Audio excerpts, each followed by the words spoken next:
This is section 6, lecture 4, and in this lecture we're going to be talking about theories regarding this question: how influential is Congress when it comes to U.S. foreign policy? How influential are individual members? There are certain individual members of Congress who make foreign policy their priority. They have a personal interest in it, a long-term interest in it. And so whether or not they are influential over foreign policies or in this arena or over public opinion as well has to do oftentimes with how long they've been there. Their longevity leads to seniority on committees. And when you have seniority on committees, you can influence policies, you can influence which amendments and which laws get passed. You can even sort of write those laws and introduce them yourself. And people who tend to engage in this are referred to as foreign policy entrepreneurs. These are congressmen or women who focus on U.S. foreign policy as their major concern. And oftentimes these are the names you know. It's the same people over and over again who are concerned with defense policy or foreign policy. And this is because they take it upon themselves to make foreign policy their priority, their concern. And over long careers, they study it, they become experts, they get on key committees or lead key committees, they introduce legislation and attempt to influence foreign policy and sway public opinion based on this interest.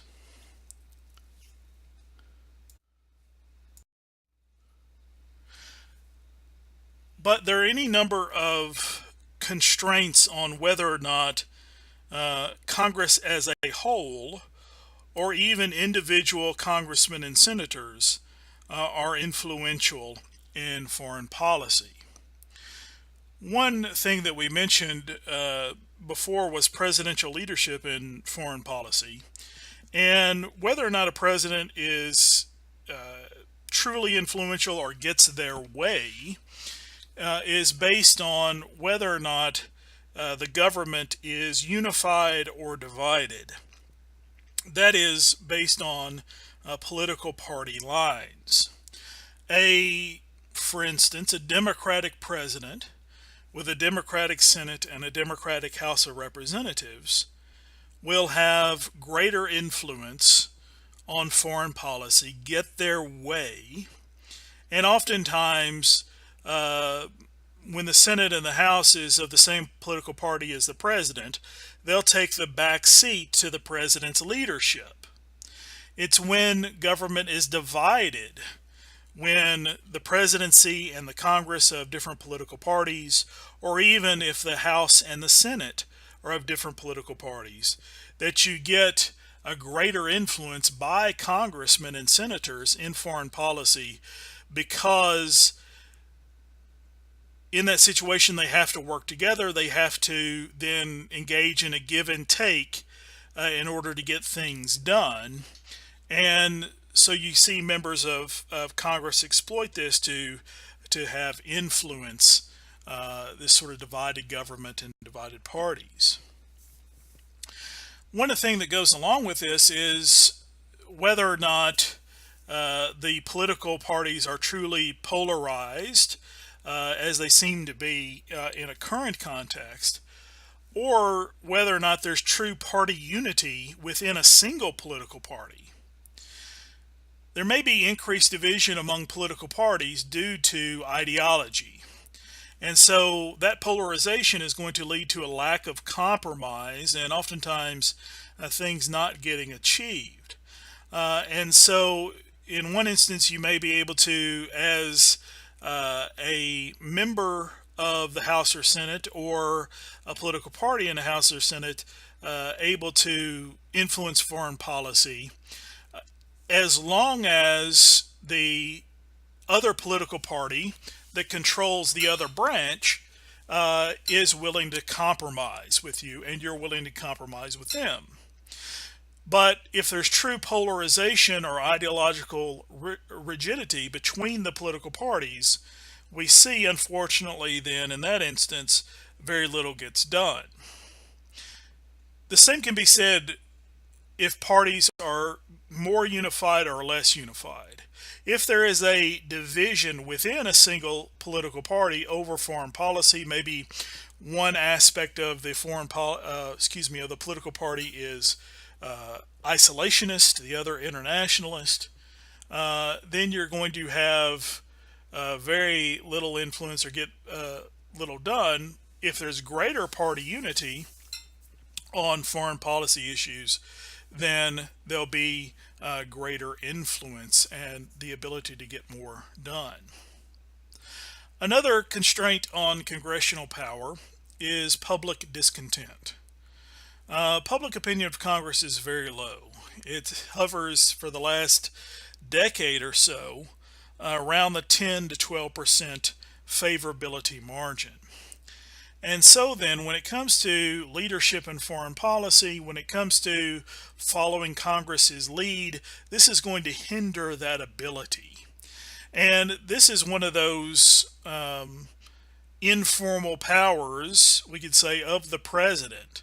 The presidency is a single office, it's a single person, and so oftentimes when it comes to true leadership, the nation state will look to the president rather than looking to one of 435 members of the House or one of 100 members of the Senate.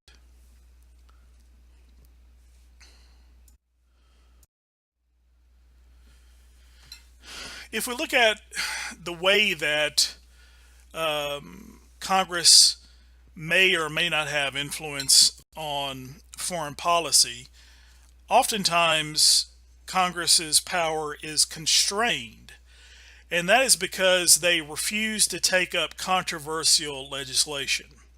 And this is referred to passing the buck to the president. So let's take, for instance, the situation regarding our military involvement in Syria and Iraq fighting ISIS. This active military campaign began in the middle of 2014.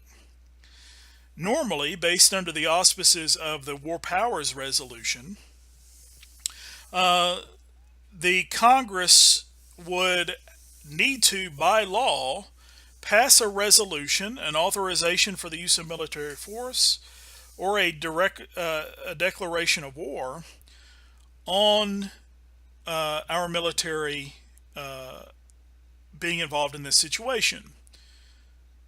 The War Power Resolution says the president can act within 60 days, perhaps 90 days, but must have congressional authorization after that. Well, in the middle of 2014, this was an election year, and us being re-involved in Iraq and being newly involved in Syria was very controversial.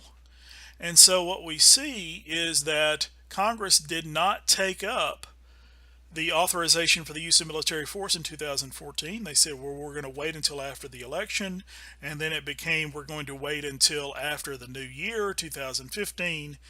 And then ultimately, they didn't take up a new authorization for the use of military force at all. And so they passed that responsibility on to the president. And this deflects certain problems.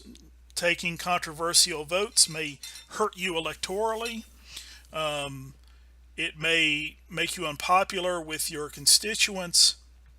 And so not taking up these controversial issues, passing the buck of responsibility, insulates you from the potential bad consequences of your votes.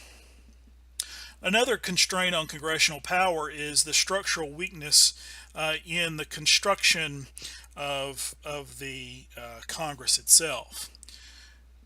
The size of the Congress, 435 members of the House, 100 members of the Senate, means that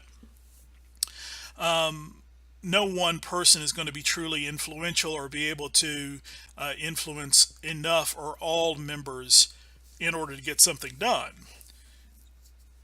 Because there are so many people, there's going to be a problem with building consensus. Because the Congress is divided between the House and the Senate, a bicameral legislature, there is going to be a failure to come up with consensus between those two branches of the legislature. And that problem is compounded if there is a divided government. That is, if the House and the Senate are of different political parties.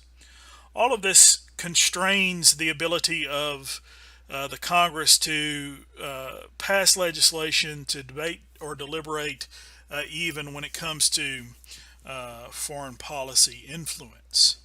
Judicial decisions, we mentioned this earlier in the presidential chapter, typically have ruled in the favor of the president's leadership in foreign policy, upholding the power of executive agreements and of executive orders and treaty-making power. And another constraint on congressional power or influence is the fact that they have to spend most of their effort or time focused on their districts or states. And so if you're a member of Congress, you want to get reelected. You want to look good to your constituency. And so you do services for them. And so there's a greater incentive for you to focus on domestic politics, particularly your own state or your own congressional district, rather than focus on foreign policy. And of course, this is going to constrain or limit your knowledge and your influence and thus your power in foreign policy decision making.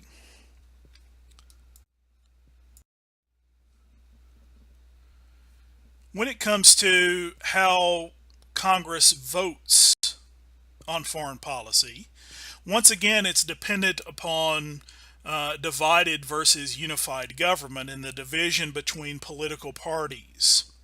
Traditionally, Congresses debate foreign policy, but that debate, as I have here, stops at the water's edge. And I explained this earlier. What that means is that Congress is not supposed to actively try to influence foreign policy outside of the country. That is, traveling to other nation states, communicating with other nation states, so on and so forth. That's supposed to be the power of the executive branch, particularly the State Department or the White House itself. And so they're supposed to defer to presidential leadership. But when there is divided government, political parties, particularly dividing the House and Senate or dividing the Congress and the presidency, that idea of these debates or deliberations or attempts at influence stopping at the water's edge kind of falls by the wayside. Congressmen may have pet projects as well. And so if the executive is supportive of their pet project, then they're going to give them the greater influence. If they're not supportive, of course, they're not going to give them that support. Oftentimes voting behavior is based on the context or the situation, the nature of the issues. As we see as a trend in foreign policy, Congress has a greater influence on economic policy and trade issues. This goes along with their constitutional powers of lawmaking and regulating commerce and trade. They tend to have greater influence on immigration issues, and they tend to have a greater influence on funding. That goes along with their constitutional power of appropriations. And so, as we discussed in our earlier lectures, those two key areas where Congress has the most influence are lawmaking and budgetary or appropriations. Well, this means that national security, that other important areas of foreign policy oftentimes are sort of deferred to the leadership of the president. Timing influences how Congress will act as well, or vote. If we talk about a crisis situation, oftentimes there's not necessarily going to be a particular vote on foreign policy. But if there is a situation where you can vote and timing is a factor, then Congress will tend to be supportive of an administration and their policies in times of national security crisis, in times of war. And so, for example, we have in American politics an idea called the rally around the flag effect. This is the idea where the country, if it gets into a national security crisis or a war, unifies against an enemy, and popular support for the president goes up, and then also congressional support for the president goes up too. And so different situational factors based on the foreign policy problem that is being faced depends or is very influential on the voting behavior of Congress when it comes to foreign policy actions.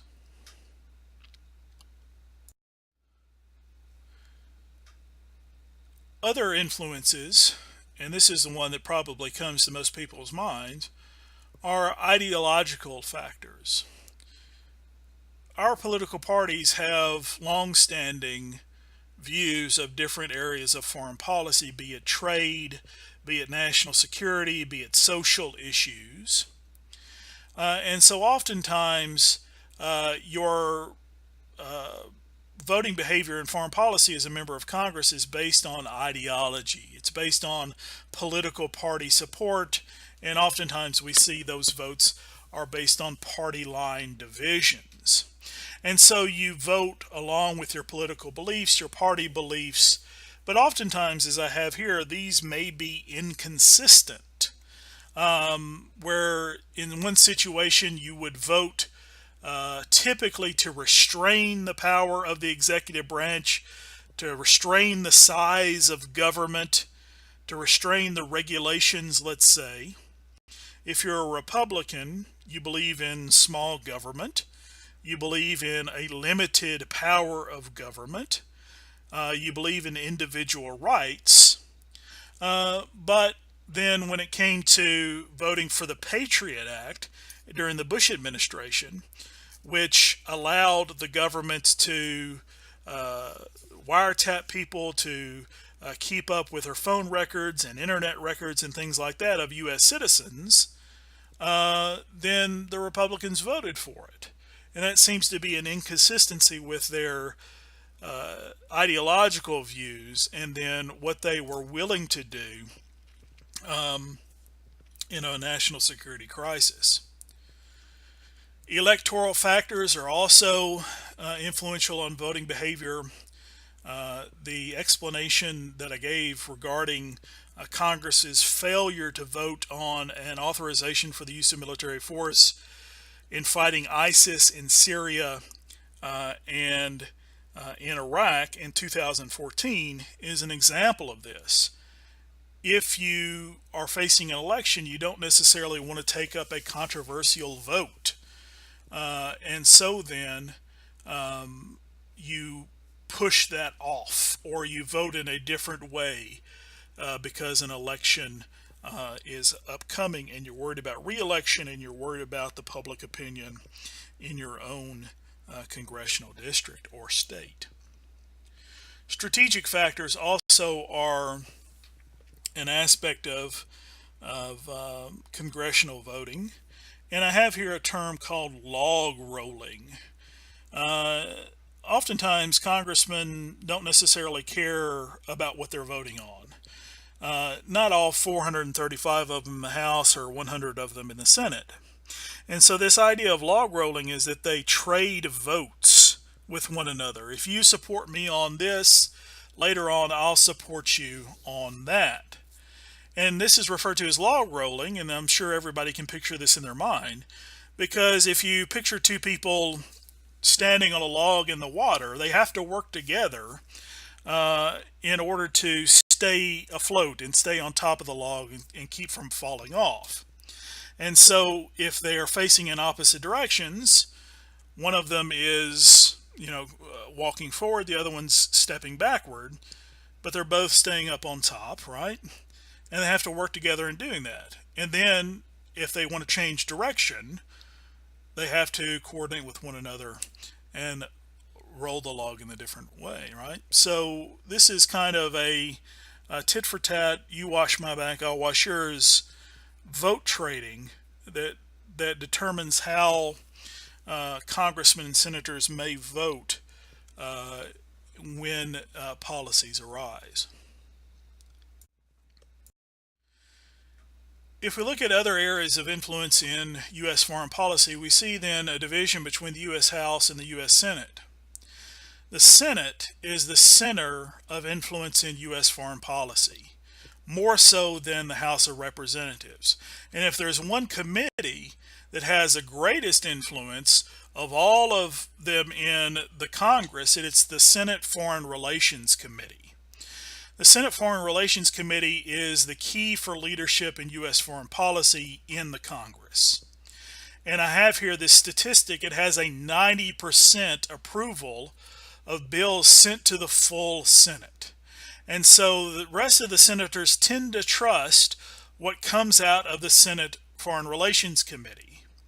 We see its subdivisions and subcommittees there below, and they reflect the structure of the State Department as we'll study it in the next section.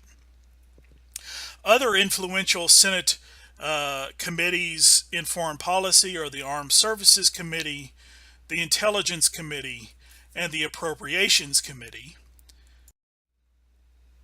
These committees are mirrored in the House of Representatives, but the House of Representatives committees have less influence. So rather than a Foreign Relations Committee, the House has an International Relations Committee. They also have an Armed Services Committee. But in the House, we also see the Rules Committee as being influential, setting the rules for debate and deliberation, what can come forward and what cannot. The Appropriations Committee, determining budgets and determining spending, is also influential in foreign policy, given our earlier lecture. And one other area that is interesting that we may not think about, but can also increase or decrease the ability of Congress to influence foreign policy, is very simply the way to pass a law or a piece of a budget. And so I have here at the very bottom the steps to authorize spending. And so you see then something may be introduced to the House International Relations Committee. It has to go to the Rules Committee and be passed. It has to be passed by the International Relations Committee. It has to go to the Rules Committee and be passed. It has to go to floor debate and be passed. It has to be voted on by the entire House, and then it has to go through the same process in the Senate, and then they have to come together to conference committee where they work out the differences between the two pieces of legislation, and then they report back to the House and Senate for a vote. But then that has to go through the appropriations committees in both houses, and then back to conference committee, and then another vote in both houses for approval, and then a presidential signature. And so if we see all those steps in the bill making process, we see how at different phases members of the House of Representatives or members of the Senate can be influential in whether or not a piece of legislation goes forward or dies. They can, at those different stages, add amendments, add spending, add pet projects, all these sorts of things that in the bill making process gives them influence in foreign policy.